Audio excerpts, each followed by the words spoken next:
गुस्से से सर फटा जा रहा था। वह गुस्से में गीत को घूरे जा रहा था। वहीं गीत ने जब अहम का गुस्से से तमतमाया चेहरा देखा तो वह डर गई। उसने अपना सर नीचे कर लिया, लेकिन अहम का धैर्य जवाब दे गया। वह गुस्से में चिल्लाओ, गेट आउट। गीत हल्का कांप सी गई, लेकिन फिर हिम्मत करके बोली, अहम मेरी बात सुनो, मैंने जानबूझकर ऐसा नहीं किया, गलती से हो गया। अहम अपनी बात पर अड़ा रहा और बोला, गेट आउट, मुझे तुम्हारी शक्ल नहीं देखनी है। गीत समझ चुकी थी कि अहम अभी गुस्से में है और उसकी एक नहीं सुनने वाला। उसने चुपचाप वहां से जाने के लिए कदम आगे बढ़ाया ही था कि तभी उसे ऐसा महसूस हुआ जैसे किसी ने उसकी उंगलियां पकड़ ली हो। गीत ने पीछे मुड़कर देखा तो दादू के हाथ ने उसकी उंगलियां पकड़ रखी थी। उनकी आंखें खुल चुकी थीं। गीत हैरानी से उन्हें देखने लगी। जब अहम ने दादू की आंखें खुली देखी तो तुरंत नजदीक जाते हुए बोला, दादू कैसे हैं आप? अब कैसा फील हो रहा है आपको? दादू ने बस सर हिला दिया। ये देखकर अहम ने राहत की सांस लेते हुए कहा, थैंक गॉड आप ठीक हो गए हैं। फिर वो गीत की तरफ देखता हुआ बोला, ये सब इस लड़की की लापरवाही के कारण हुआ था। तुम अभी तक यहाँ क्यों खड़ी हो? निकलो यहाँ से। तभी उसकी नजर दादू के हाथ पर गई, जिससे उन्होंने गीत की उंगलियां पकड़ी हुई थी। तभी उसने हैरानी से दादू की तरफ देखा, जो कातर निगाहों से अहम को देख रहे थे। उन्होंने अहम की तरफ देखते हुए ना में सर हिलाया। उनके कहने का अर्थ समझते हुए अहम हैरानी भरे स्वर में बोला, दादू इसकी लापरवाही के कारण आपकी जान भी जा सकती थी, फिर भी आप इसे बचाना चाहते हैं। दादू ने बस हाँ में सर हिला दिया। अहम उनसे रूठते हुए बोला, दादू यू आर इम्पॉसिबल, मैं आपको समझ नहीं पा रहा हूँ। आपको ये इतनी ही प्यारी लगती है तो फिर रहिए इसके साथ, मैं जा रहा हूँ। वह रूठ कर वहाँ से कमरे की तरफ चला गया। ये देख गीत हैरान होकर बोली, दादू आप मेरे लिए क्यों अहम को नाराज कर रहे हैं? वो सच तो कह रहा है, मैं लापरवाह हो गई थी।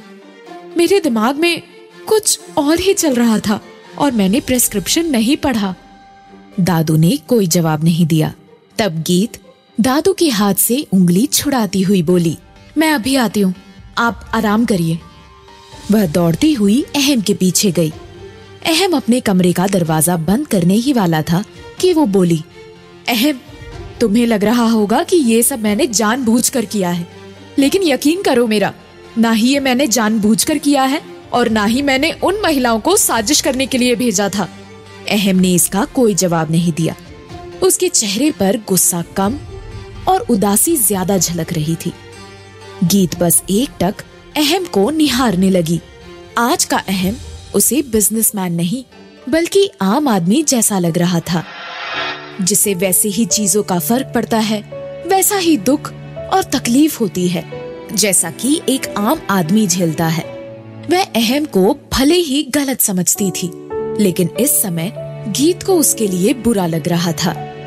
वह समझ नहीं पा रही थी कि इस समय वह क्या कहे या करे कि अहम का दुख कम हो। वह इस बारे में सोच ही रही थी कि उसके दिमाग में अचानक एक आइडिया आया। वह अहम को आइडिया बता पाती उससे पहले ही अहम ने अपने कमरे का दरवाजा बंद कर दिया। लेकिन गीत ने हार नहीं मानी। उसने बाहर से ही कहा, मैंने कहा था ना कि दादू ठीक हो जाएंगे। वो ठीक हो गए। अब मेरे पास एक आइडिया भी है जो तुम्हारी कंपनी वापस खड़ी कर सकता है। अहम ने दरवाजा नहीं खोला। तब गीत चिल्लाती हुई बोली, मुझे तुम्हें आइडिया बताने का कोई शौक नहीं है। तुम मुझ पर अपनी कंपनी को डुबाने का इल्जाम लगा रहे हो, इसीलिए मैं ये साबित करना चाहती हूँ कि मेरा इसके पीछे कोई हाथ नहीं है। इतना कहकर वह कुछ देर तक खड़ी रही, लेकिन फिर भी दरवाजा नहीं खुला तो गीत दरवाजे पर लात मारते हुए गुस्से से चिल्लाई, तुम समझते क्या हो अपने आप को? मैं यहाँ तुम्हें आइडिया बताने के लिए खड़ी हूँ, इसका मतलब ये नहीं है कि मैं नौकर हूँ तुम्हारी। अगर मेरी बात सुन लोगे तो छोटे नहीं हो जाओगे तुम। अहम ने अब भी अंदर से कोई जवाब नहीं दिया। गीत गुस्से में बड़बड़ाई, इस लड़के का घमंड तो तोड़ना ही पड़ेगा। ये लड़कियों से नफरत करते करते उन्हें छोटा समझने लगा है। मैं भी बताती हूँ कि लड़कियां किसी से कम नहीं होती। आज जो होगा देखा जाएगा। वह जोर जोर से दरवाजा पीटने लगी और साथ ही बोलने लगी, तुम लड़कियों से नफरत करते हो ना? फिर लड़कियों की मेजॉरिटी वाला प्रोडक्ट बेचकर क्यों अपना पेट भरना चाहते हो? लड़कियों से नफरत करते हो तो क्यों अपनी कंपनी में लड़कियों को जॉब दी है? क्यों अपनी लैब में लड़की साइंटिस्ट को रखे हो? अगर इतनी ही नफरत करते हो तो क्यों अपने घर में डॉली को रखे हो? अगर तुम्हें मेरा आइडिया इसीलिए नहीं सुनना क्योंकि मैं लड़की हूँ, तो ये दोहरा रवैया छोड़ दो मिस्टर अहम कपूर, नहीं तो। इससे पहले कि वह अपनी बात पूरी करती, अगले ही पल अहम के कमरे का दरवाजा धड़ल्ले से खुला और उसने गीत का हाथ पकड़कर अंदर खींच लिया और उसे कुर्सी पर बिठाते हुए कहा, बोलो, तैयार हूँ मैं सुनने के लिए। वो बिस्तर पर बैठ गया और गुस्से भरी निगाहों से गीत की तरफ देखने लगा। गीत पल भर के लिए डर गई थी, लेकिन फिर हिम्मत करती हुई बोली, अगर तुम्हारी कंपनी बंद हो रही है तो फाइनली उसे बंद ही कर दो। अब तो उस कंपनी के नाम से शायद ही कोई ग्राहक आने वाला होगा। अहम चिल्लाते हुए बोला, क्या ये तुम्हारा सुझाव है? अगर मेरे जले पर नमक छिड़कना है तो निकलो यहाँ से। लेकिन गीत ने शांत भाव से कहा, अरे मेरी बात तो सुनो, तुम दूसरे नाम की कंपनी क्यों नहीं खोल लेते? अहम हैरानी से उसकी तरफ देखता हुआ बोला, तुम कह क्या रही हो? तुम्हें समझ भी आ रहा है दूसरी कंपनी खोलना कोई बच्चों का खेल नहीं है? और फिर कहां से लाऊंगा इतना सारा पैसा? कौन करेगा इन्वेस्टमेंट? ऊपर से ये इन्वेस्टर्स अपना सारा पैसा वापस मांग रहे हैं। तब गीत जोर देती हुई बोली, अरे तुम मेरी बात समझ नहीं रहे हो। तुम्हें कोई नया इंफ्रास्ट्रक्चर खड़ा करने के लिए नहीं कह रही हूँ। कंपनी का नाम ही तो बदलना है बस। तुम्हें इन्वेस्टर्स से बात करनी है, उसके बाद एमसीए जाकर कंपनी का नाम चेंज करने का रिक्वेस्ट डालना है। अगर रिक्वेस्ट एक्सेप्ट हुई तो बन गई ना तुम्हारी कंपनी नई। उसके बाद क्या? फैक्ट्री में जो करोड़ों का माल रखा है उसका क्या करूं? तुम करोगी उसके नुकसान की भरपाई? उसके लिए तुम्हें थोड़ा और खर्च करना होगा और वो प्रॉब्लम सॉल्व हो जाएगी। वो कैसे? पहली बात तो ये कि तुम्हें कार्टून वाली पैकेजिंग और एड नए नाम से करना होगा, लेकिन जो तुम्हारी प्लास्टिक वाली पैकेजिंग है जिसके अंदर क्रीम रहती है, उसके ऊपर से प्रिंट को केमिकल में डालकर रिमूव किया जा सकता है और फिर उस पर नए नाम से हल्का प्रिंट कर सकते हो। बस हो गई नई फेयरनेस क्रीम तैयार। कंपनी नई होगी तो लोगों को पता भी नहीं चलेगा कि वही प्रोडक्ट है। वैसे भी तुम्हारा प्रोडक्ट अगर खराब नहीं था तो तुमने कुछ गलत भी तो नहीं किया। गीत का ये आइडिया वाकई अहम को पसंद आया। वह हैरान होता हुआ बोला, मेरे दिमाग में ये आइडिया क्यों नहीं आया? क्योंकि तुम गुस्से में थे और गुस्से में अक्सर ऐसा ही होता है। उसी समय अहम का मोबाइल बजा और अहम ने देखा कि ध्रुव का नाम फ्लैश हो रहा था। उसने एक नजर से गीत की तरफ देखा तो गीत समझ गई कि वो उसके वहां से जाने का इशारा कर रहा था।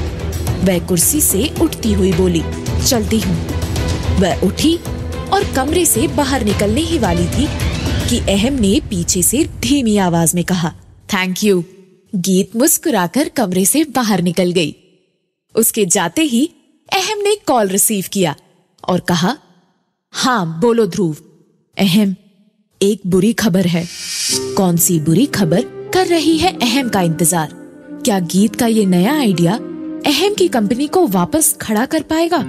सभी सवालों के जवाब जानने के लिए सुनिए प्यार या तकरार, सिर्फ प्रतिलिपि FM पर।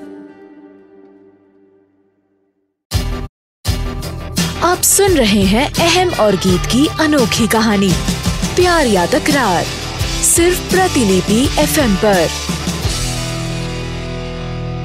गीत के कमरे से बाहर निकलते ही अहम ने कॉल रिसीव किया और कहा, हाँ बोलो ध्रुव। अहम, एक बुरी खबर है। अहम खींचता हुआ बोला, यार तुम जब भी कॉल करते हो बुरी खबर ही देते हो, कभी तो कुछ अच्छा सुनाओ। मैं क्या करूं, खबर ही ऐसी है।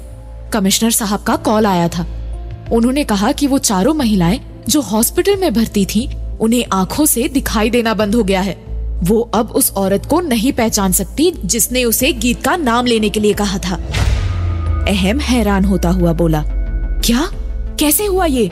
यही तो सवाल है अहम। अगर हमारा प्रोडक्ट असली था और उन लोगों ने पैसे लेकर नाटक किया था, तो फिर आंख से दिखना कैसे बंद हो गया? कहीं ये हमारी क्रीम का साइड इफेक्ट तो नहीं? अरे यार, तुम पागल हो क्या? अब तुम्हें भी अपनी कंपनी पर भरोसा नहीं रहा क्या? लोग चेहरे पर क्रीम लगाते हैं, ये ड्रॉप नहीं है जो आंखों में डाल लेंगे। अजीब बात कर रहे हो तुम। इसके पीछे जरूर कोई ऐसा आदमी है जो नहीं चाहता कि हम उस तक पहुंचे। तुम पर्सनली जाकर हॉस्पिटल का सीसीटीवी फुटेज देखो, सच्चाई सामने आ जाएगी। ठीक है, मैं देखता हूं जाकर। और हाँ सुनो, कल ऑफिस जल्दी आना और सारे इन्वेस्टर्स को भी बुला लेना। हमें कंपनी में हो रहे नुकसान की भरपाई का एक नया आइडिया मिला है, सबसे डिस्कस करना है। इतना कहकर अहम ने कॉल डिस्कनेक्ट कर दिया और आराम से बिस्तर पर लेट गया। उसका मन हल्का हो चुका था, लेकिन गीत का मन भारी होता जा रहा था। वह अब बस किसी तरह योगेंद्र कपूर का सच जानना चाहती थी और उसके लिए जरूरी था कि वह 3rd फ्लोर के कमरे में जाए। लेकिन उसे डर था कि अगर अहम को पता चला तो पता नहीं वो कैसे रिएक्ट करेगा। इसीलिए वह देर रात तक होने का इंतजार करने लगी। रात होने का इंतजार करते करते गीत को गहरी नींद आ गई। आधी रात बीतते ही दरवाजा खुलने की आवाज सुनकर अचानक उसकी नींद खुल गई। उसने आंख मलते हुए दीवार पर लटकी हुई घड़ी में देखा तो रात के 2 बज चुके थे। वह तुरंत बिस्तर से उठती हुई बोली, ओह गॉड, अब नहीं गई तो फिर एक और दिन का इंतजार करना होगा। लेकिन इस समय किसके कमरे के दरवाजा खुलने की आवाज आई? ऐसा सोचते हुए बिना देर किए वह कमरे से बाहर निकली। उसने देखा कि अहम का कमरा खुला हुआ था। वह हैरान होती हुई बोली, ये इतनी रात को कहाँ जा सकता है? उसने आसपास झांक कर देखा, लेकिन अहम कहीं नहीं दिखा। वहाँ पूरी तरह शांति छाई हुई थी। तभी गीत खुद से बोली, वो जहाँ भी गया हो मुझे क्या, मुझे तो 3rd फ्लोर पर जाना है। उसने हौले से ऊपर जाने के लिए कदम बढ़ाया ही था कि तभी उसके दिमाग में ख्याल आया कि क्यों ना पहले अहम के कमरे से योगेंद्र कपूर वाली फाइल देख ले। अगर यही कुछ सुराग मिल गया तो बेकार में ऊपर जाकर डॉग से भिड़ना नहीं पड़ेगा। ये सोचते ही वह तेजी से अहम के कमरे के अंदर गई और उसने शेल्फ में रखी एक फाइल उठा ली और तुरंत वापस बाहर निकली। लेकिन उसी समय अहम उसके सामने आकर खड़ा हो गया। उसे सामने देखते ही गीत का दिल धक धक करके कांपने लगा। उसे लगा कि कहीं उसकी चोरी पकड़ी ना जाए, इसीलिए उसने फाइल को पीठ के पीछे छुपा लिया। अहम ने उसे अपने कमरे से निकलते देखा तो हैरानी भरी आवाज में पूछा, तुम मेरे कमरे में क्यों आई थी? गीत घबराती हुई बोली, वो मैं पूछने के लिए आई थी कि पानी किधर मिलेगा, लेकिन तुम तो यहाँ थे ही नहीं। पानी, प्यास लगी है। अहम ने किचन की तरफ इशारा करते हुए कहा, वहां जाओ, वहां मिल जाएगा। Thank you. इतना कहकर उसने अहम से नजरें चुराते हुए कदम आगे बढ़ाया ही था कि अहम ने पीछे से कहा, रुको। उसकी आवाज सुनते ही गीत का दिल जोर जोर से धड़कने लगा और उसके चेहरे पर हल्का सा पसीना आने लगा। वह डरते हुए अहम की तरफ मुड़ी और कांपती हुई आवाज में बोली, कुछ कह रहे थे? अहम पानी का बोतल आगे बढ़ाते हुए बोला, लो, मैं पानी लाने ही गया था, पी लो। गीत ने थोड़ी राहत की सांस ली और अपना बायां हाथ बोतल पकड़ने के लिए आगे बढ़ाया। तभी अहम की नजर उसके दाएं हाथ पर गई, जो उसके पीठ के पीछे छुपा हुआ था। उसने पूछा, दाएं हाथ में क्या हुआ है? गीत और भी घबरा गई और उसके हाथ कांपने लगे थे। वह कांपती हुई आवाज में बोली, कुछ भी तो नहीं। उसी समय गीत के पीछे छुपी फाइल से कुछ कागज फिसलकर फर्श पर गिर पड़े। अहम ने कागज को गिरते देखा तो वो हैरान रह गया। वहीं गीत की अब बोलती बंद हो चुकी थी। उसका पूरा शरीर डर के मारे ठंडा पड़ गया था। वह तो वहाँ खड़े खड़े ही बर्फ जैसी जम चुकी थी और बस एक टक अहम को देखते हुए उसके चिल्लाने की प्रतीक्षा कर रही थी। अहम ने कागज की तरफ देखते हुए पूछा, ये कौन से कागज हैं? गीत के पास इस सवाल का कोई जवाब नहीं था। उसके लिए इस समय सच या झूठ दोनों ही बोलना घातक सिद्ध होने वाला था, इसीलिए वो चुप रही। अहम ने उसकी आंखों में डर को भांप लिया था। वह बोला, तुम कुछ छुपा रही हो मुझसे? ये कागज तुम मेरे रूम से लेकर जा रही थी ना?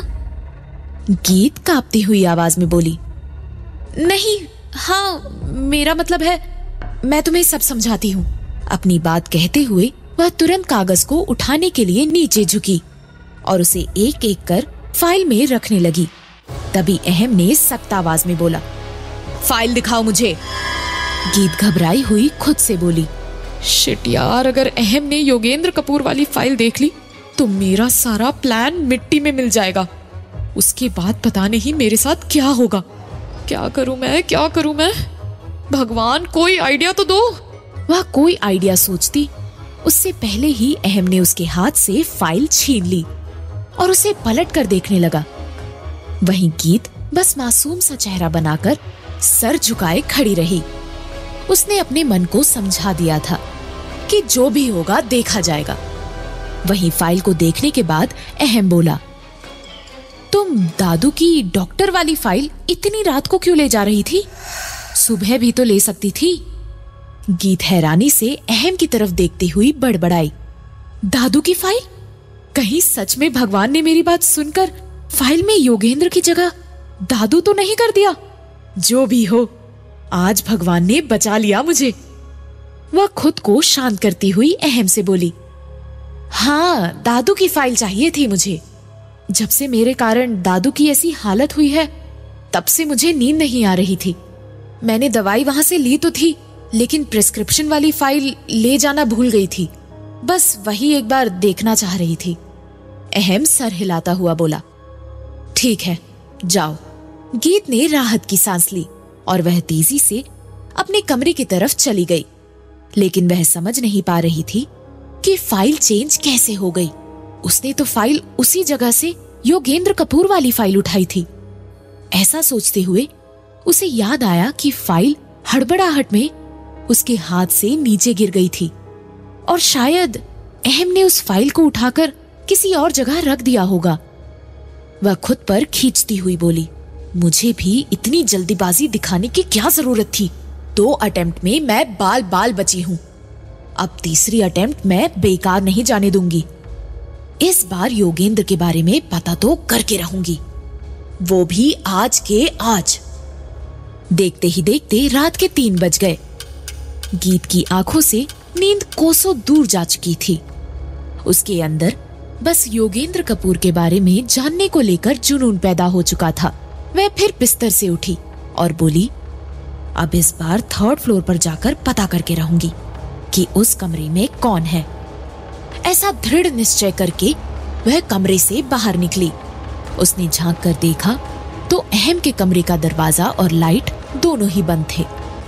उसने दबे पांव अपने कदम आगे बढ़ाए और 3rd फ्लोर की सीढ़ियां चढ़ने लगी। उसने देखा कि उस कमरे की लाइट अभी तक ऑन थी और दरवाजा खुला हुआ था। वह कमरे के नजदीक गई और एक रोटी को कमरे के अंदर फेंका। अगले ही पल अंदर से रोटी के चबाने की आवाज आने लगी। कुछ ही पल में रॉकी बेहोश होकर जमीन पर गिर पड़ा। वहीं जब अंदर से आवाज आनी बंद हुई, तब गीत ने धीरे से उस कमरे का दरवाजा खोला। कमरे के अंदर देखते ही उसकी आंखें फटी की फटी रह गई। उस कमरे में कौन है जिसे देखकर गीत अचंभित हो गई? अहम के बिजनेस को कौन नुकसान पहुंचाना चाहता है? सभी सवालों के जवाब जानने के लिए सुनिए प्यार या तकरार, सिर्फ प्रतिलिपि FM पर।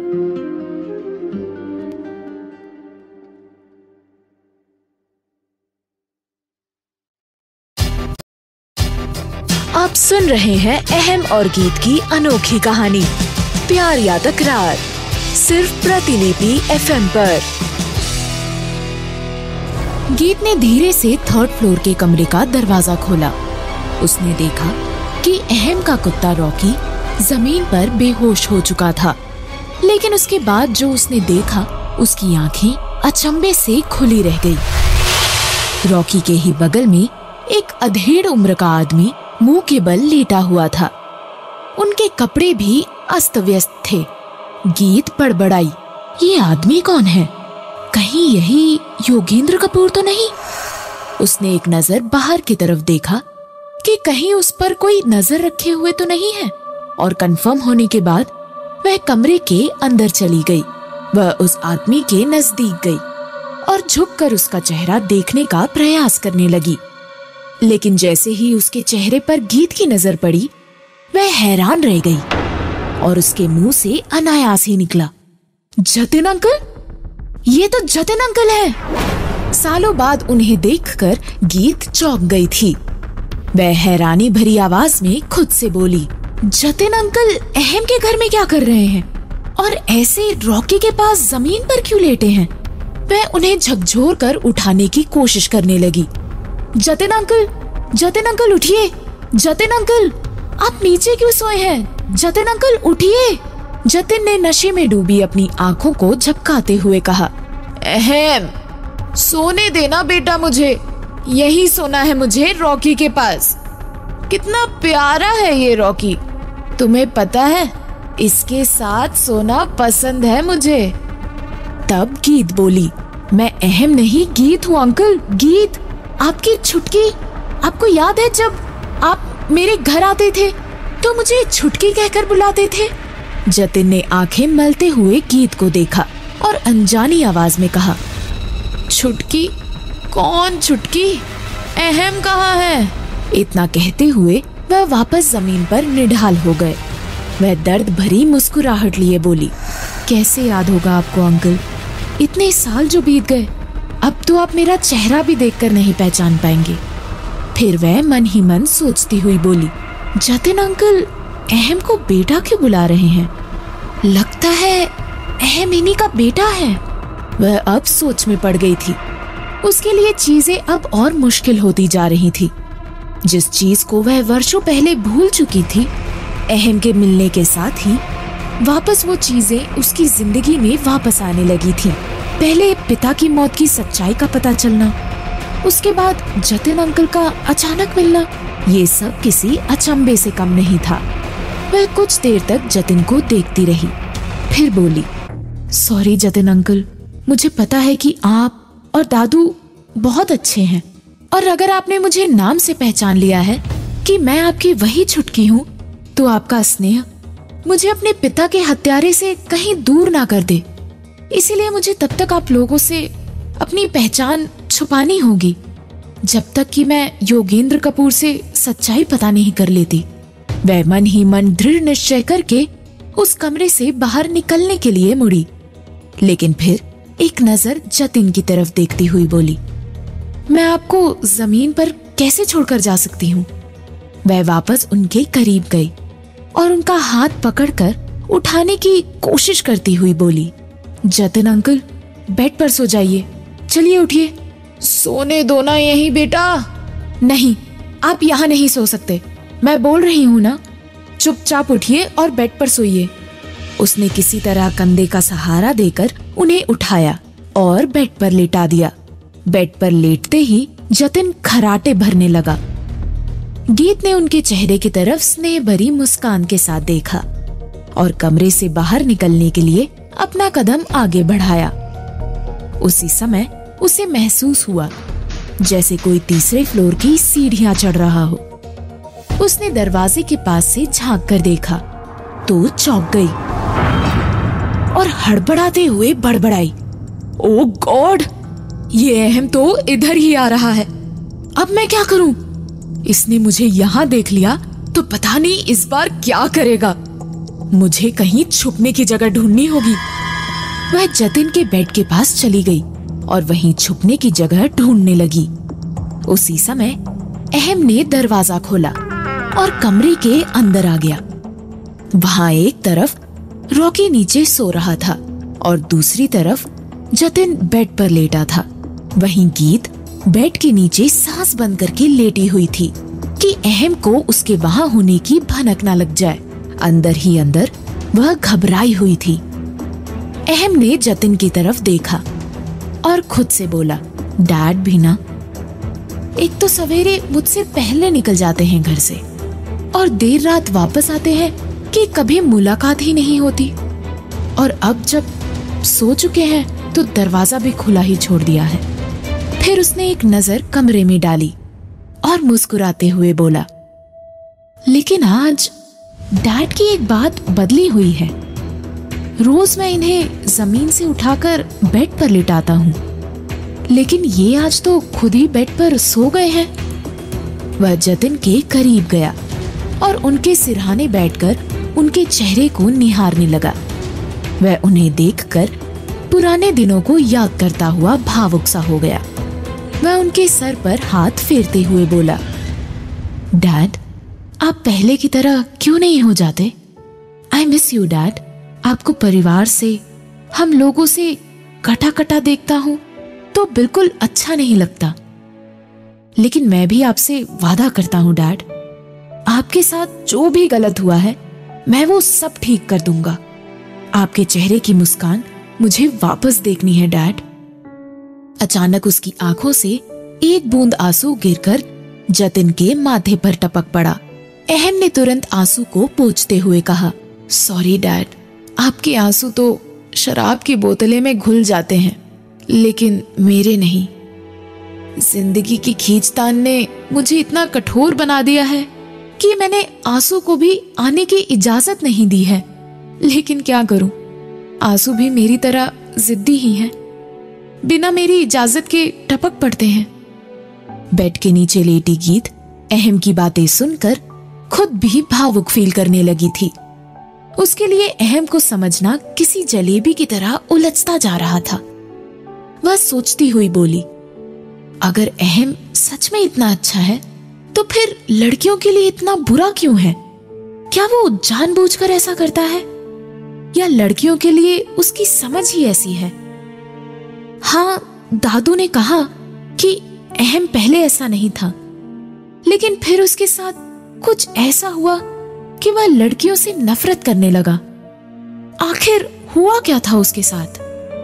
ऐसा सोचते हुए उसे इस बात का ध्यान ही नहीं रहा कि वह बेड के नीचे है और अनजाने में उसका एक पैर बेड के साइड टेबल से टकरा गया। टेबल पर रखा लैंप नीचे गिरकर टूट गया। वह अपने पैरों को सिकोड़ते हुए एकदम से घबरा गई। शिट, ये क्या किया मैंने? अब अहम नहीं छोड़ने वाला है मुझे। गॉड बचा लेना मुझे, गॉड प्लीज। वह आंखें बंद करके बड़बड़ाने लगी थी। वही लैंप के गिरने की आवाज सुनकर अहम की नजर तुरंत उस तरफ गई तो वह आश्चर्य से देखने लगा और बोला, लैंप अचानक कैसे गिर पड़ा? वह बिस्तर से उठा और उसके दूसरी तरफ जाने लगा। जब गीत ने अहम के पैरों को दूसरी तरफ बढ़ते हुए देखा तो वह बेड के अंदर और भी सिमटने लगी और बड़बड़ाती हुई बोली, बेटा गीत, आज तो तू गई। आज ये पक्का मुझे रॉकी के सामने खड़ा करेगा और रॉकी तो मुझे नहीं छोड़ने वाला। अपनी बेहोशी का बदला मुझसे ही लेगा। ओ गॉड, कहाँ आकर फंस गई हूँ मैं? गॉड बचा लेना मुझे, please please God, please please. अहम बिस्तर की दूसरी तरफ आकर खड़ा हो गया और लैंप का टूटा हुआ टुकड़ा देखकर बोला, पता नहीं ये कैसे गिर पड़ा, यहाँ तो कोई नहीं है। मुझे जल्दी से इस टुकड़े को उठाना होगा, नहीं तो सुबह जब डैड उठेंगे तो पक्का उनके पैर में चुभ जाएंगे ये टुकड़े। वह लैंप के टुकड़े को उठाने के लिए झुका ही था कि तभी उसकी नजर बेड के किनारे पर गई। उसके सामने लैंप के गिरने का राज अब खुल चुका था। क्या गीत अहम से बच पाएगी? क्या उसे योगेंद्र का पता मिलेगा? और अहम के साथ ऐसा क्या हुआ था कि उसे लड़कियों से नफरत थी? ऐसे सभी सवालों के जवाब जानने के लिए सुनिए प्यार या तकरार, सिर्फ प्रतिलिपि FM पर।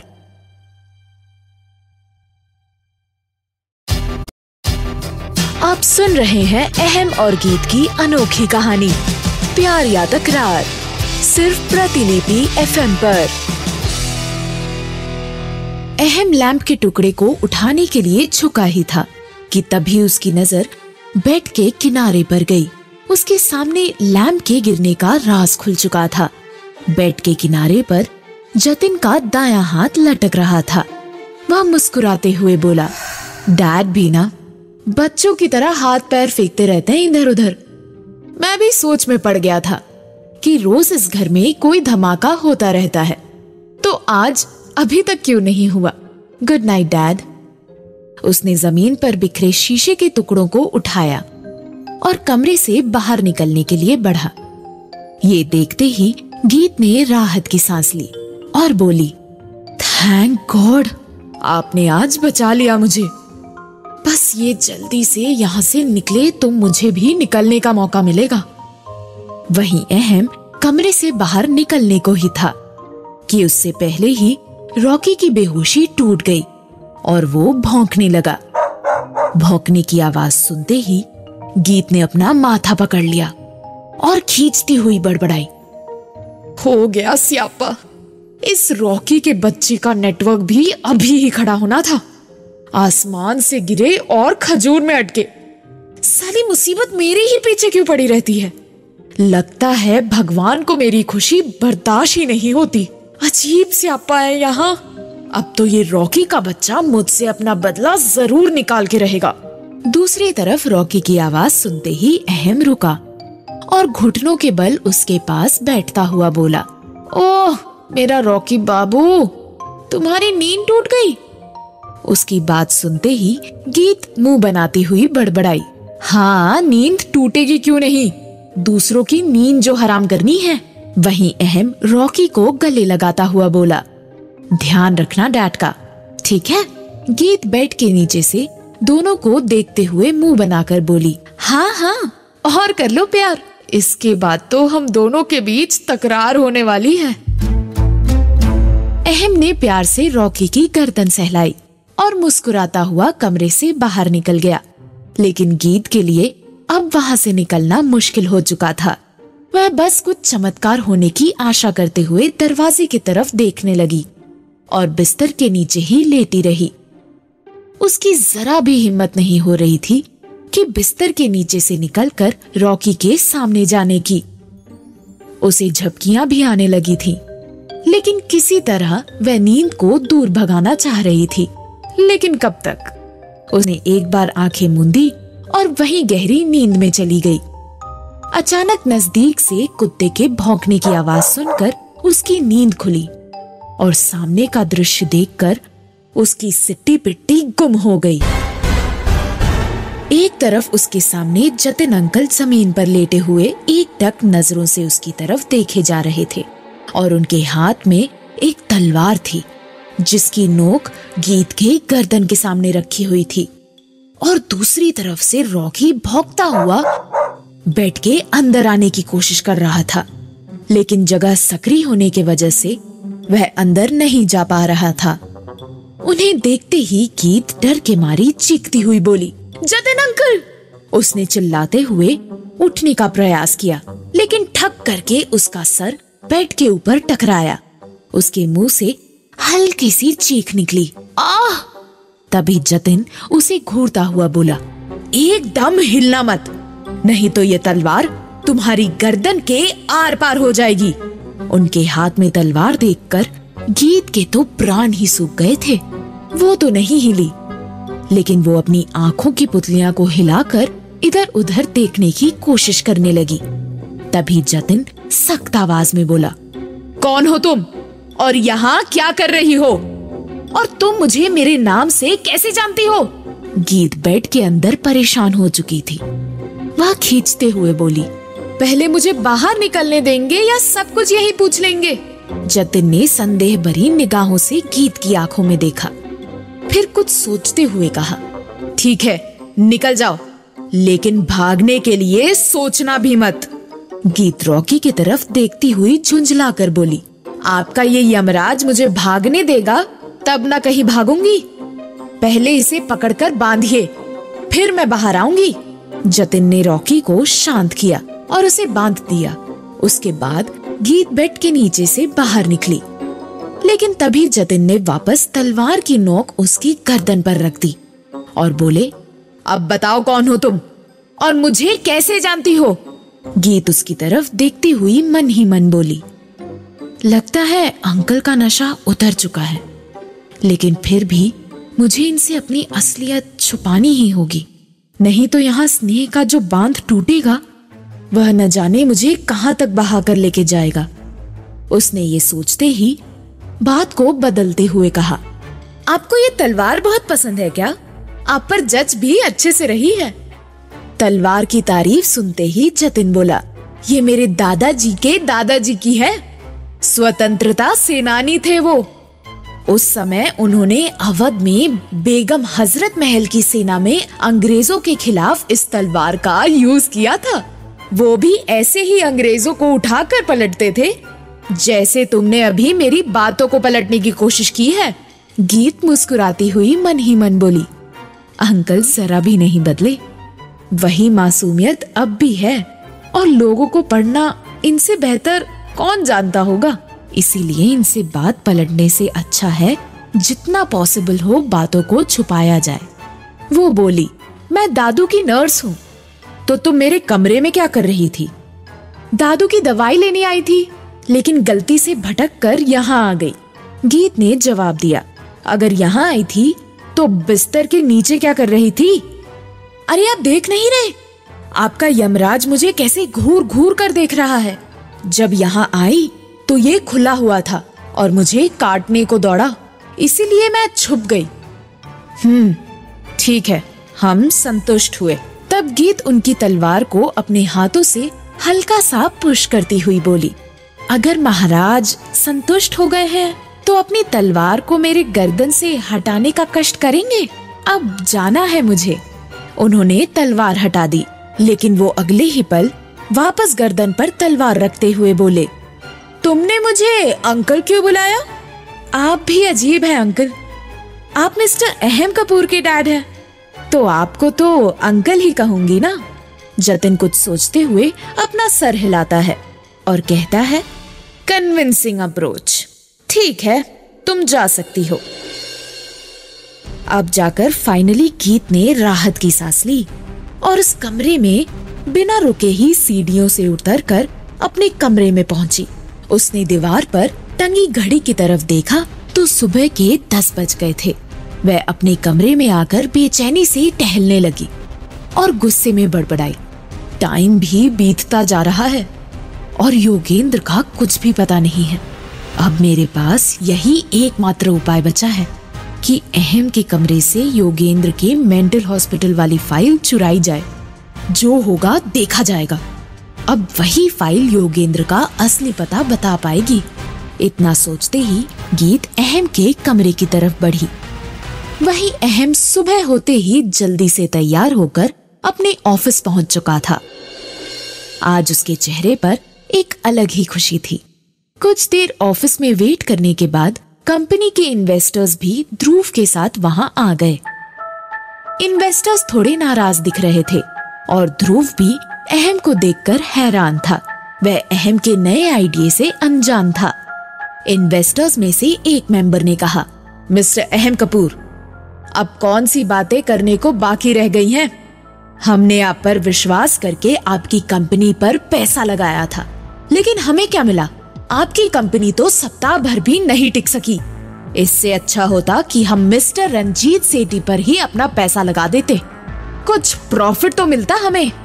अहम मुस्कुराते हुए बोला, आपका नाराज होना नेचुरल है, लेकिन ये आपको भी पता है कि हम साजिश के शिकार हुए हैं, लेकिन हम किसी को दोष नहीं देना चाहते हैं। मैंने अब इससे निकलने का एक आइडिया निकाला है, एक ऐसा आइडिया जिससे ये कंपनी वापस खड़ी हो सकती है और आपको आपका प्रॉफिट मिल सकता है। तभी दूसरा मेंबर भड़कते हुए बोला, हमें आपके किसी भी आइडिया पर अब भरोसा नहीं रहा। आई एम सॉरी, हम आपके आइडिया में आपका साथ नहीं दे सकते। इतना कहकर वह अपने स्थान से खड़ा हुआ और वहां से जाने लगा।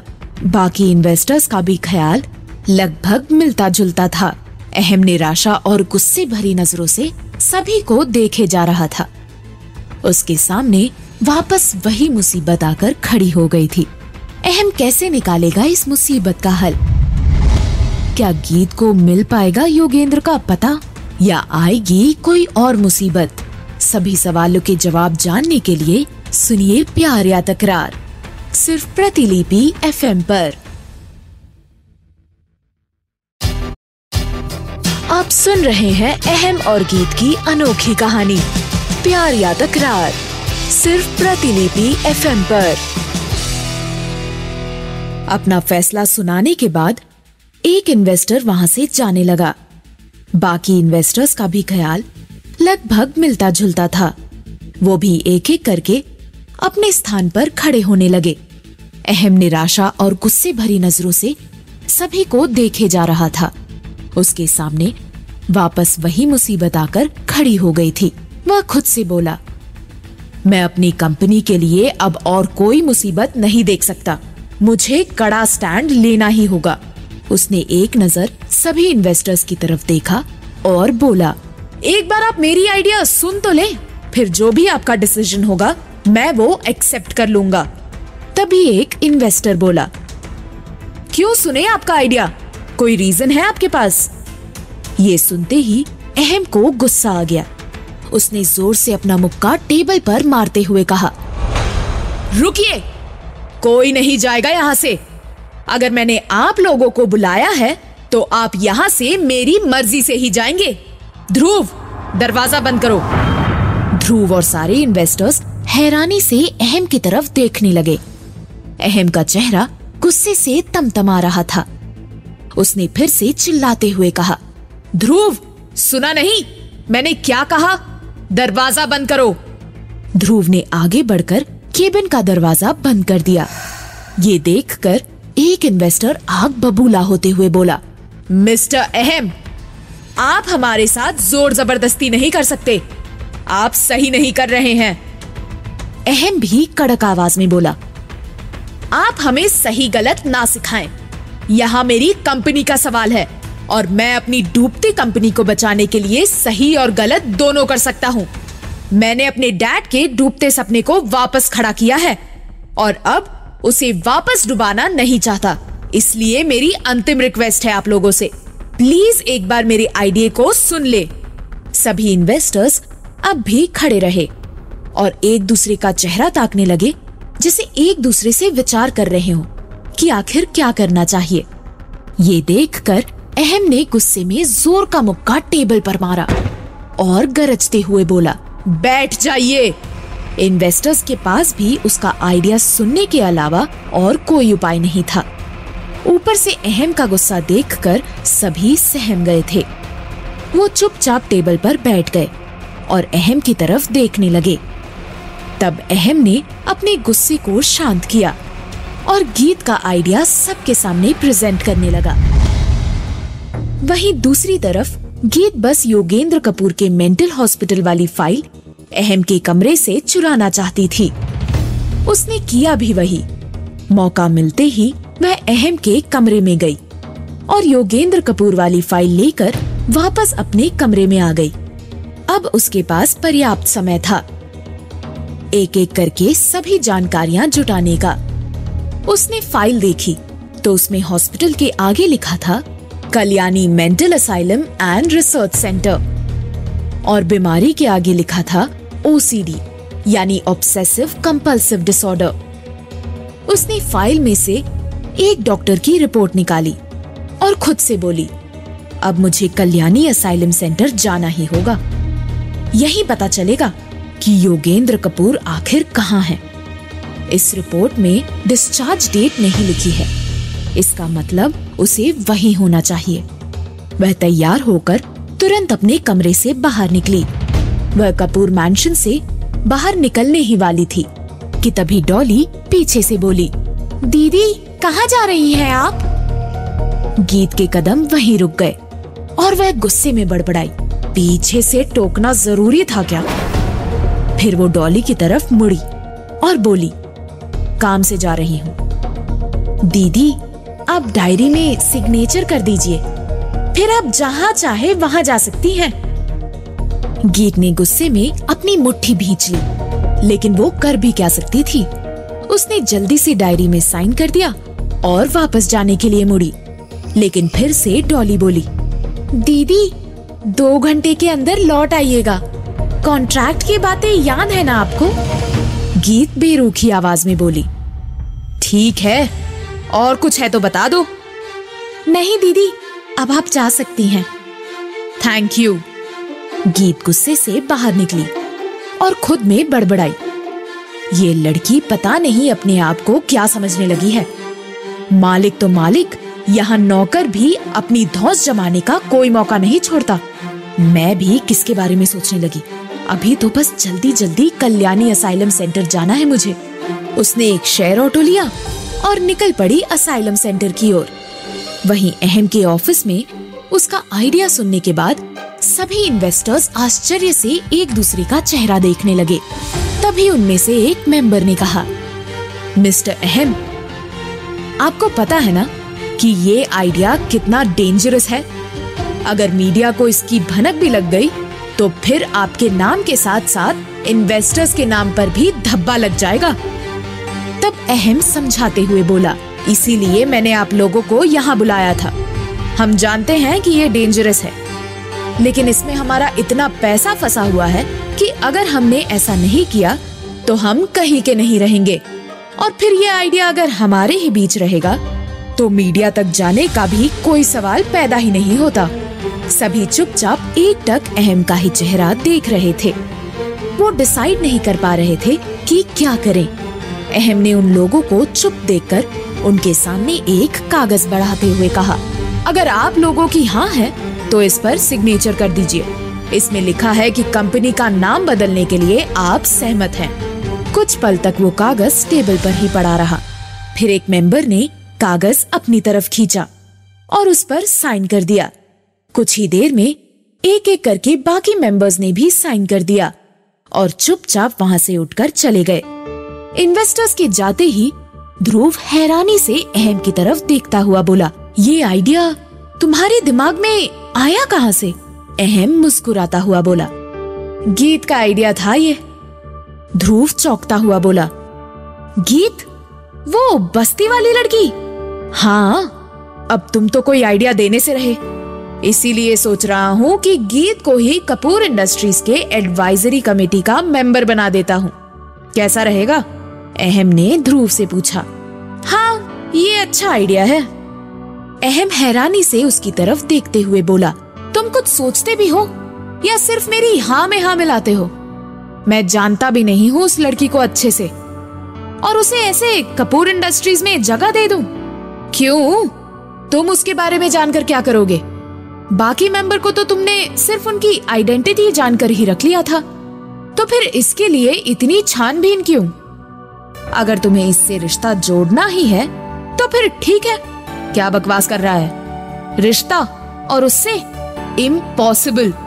तुम्हें लगता है कि जो इंसान लड़कियों से नफरत करता है वो उससे रिश्ता जोड़ सकता है? भाई, मुझे तो समझ नहीं आ रहा कि तू रहता किस दुनिया में है। तुम्हारे आसपास अभी 50% से ऊपर लड़कियां हैं, फिर भी तुम्हें उनसे नफरत है। अजीब हो यार तुम। बचपन में एक गलती क्या हुई कि तुमने सभी लड़कियों को ही गलत मान लिया। ऐसा नहीं होता है यार।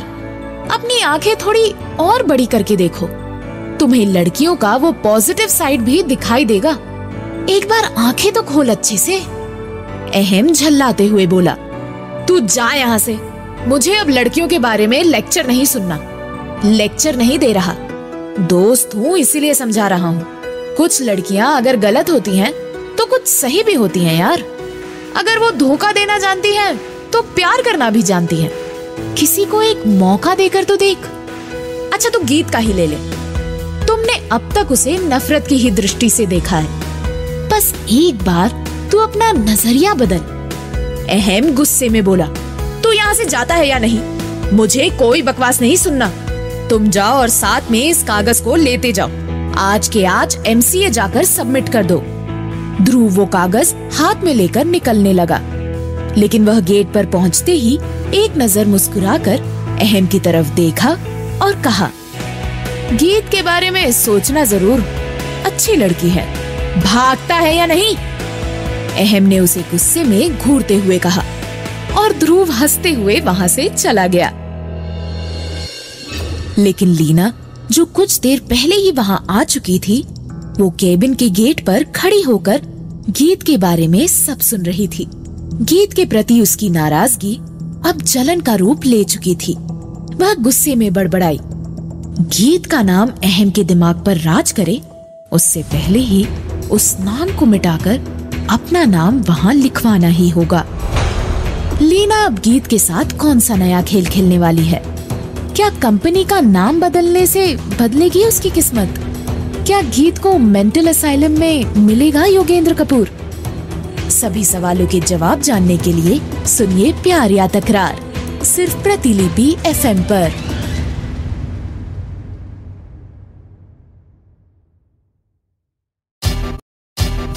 आप सुन रहे हैं अहम और गीत की अनोखी कहानी प्यार या तकरार, सिर्फ प्रतिलिपि FM पर। लीना अहम की कैबिन के गेट पर खड़ी होकर गीत के बारे में सब सुन रही थी।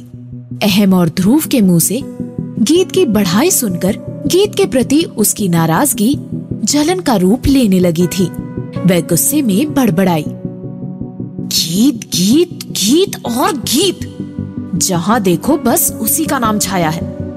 ऐसा क्या है उस गीत में कि ये लोग उसकी चर्चा कर रहे हैं? ऐसा क्या कर दिया उसने कि ये लोग इतने खुश हैं?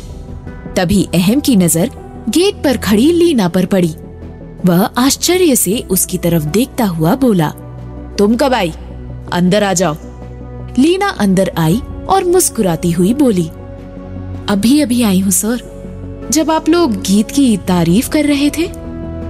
अहम चौंका और मन ही मन सोचने लगा, कहीं इसने हमारी पूरी बात सुन तो नहीं ली है? अगर कंपनी के नाम बदलने वाली बात बाहर निकली तो हमारे लिए फिर परेशानी की बात खड़ी हो सकती है। मुझे किसी तरह इससे पता करना होगा।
बिस्तर पर उठ बैठी और हाथ से टटोलते हुए साइड लैंप को ऑन किया।